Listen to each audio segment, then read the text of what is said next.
Hello, my name is Chris Henderson and I'm a physical therapist with Olympia Orthopedic Associates. This video will review exercises and activity recommendations following your total hip surgery. We will review 4 basic total hip exercises.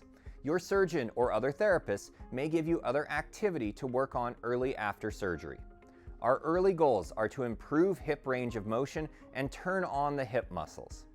Exercises should be performed 2 to 3 times per day, ideally 30 to 40 minutes after you have taken your pain medication. The first exercise is a quad set. We want you laying on your back with the surgical legs straight. If you are unable to fully straighten the surgical leg, use a small towel roll or pillow under the knee for support. Squeeze the thigh and push down into the bed. You will feel a stretch in the front of the surgical hip. Repeat this 10 times, holding 5 seconds each time. The second exercise is a glute set. Squeeze your bottom tight, like you're pinching a quarter between your cheeks. Repeat this 10 times, holding for 5 seconds each time. The third exercise is a heel slide. Start with the surgical legs straight, bend the hip and knee to slide your heel towards your bottom. If you are having problems getting your foot to slide, you can use a plastic bag or a garbage bag to help the foot slide more easily.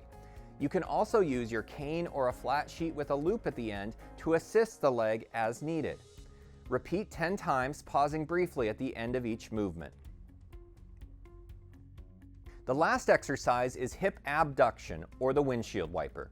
This tends to be the most difficult exercise early after surgery, but is very important for stability to stand on your surgical leg. We're going to do a small slide out to the side, focusing on just 6 to 8 inches of movement. It is important that you allow the leg to be heavy on the bed to slide. If you try to help it by lifting, it uses the wrong muscles and it tends to hurt more. Repeat 10 times, pausing briefly at the end of each movement. Many people ask about doing this exercise standing up, and you can, but most patients tend to compensate much more in a standing position. Each time after your exercises, we encourage you to ice and elevate your leg for 20 to 30 minutes. You should get up and move around a little bit every 1 to 2 hours, but not be on your feet for more than 5 to 10 minutes at a time. Prolonged standing will increase pain and swelling early on after surgery.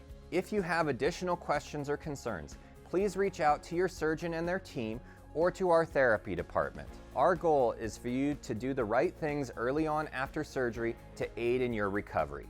Thank you for your time, and please let us know how we can help you get your life back in motion.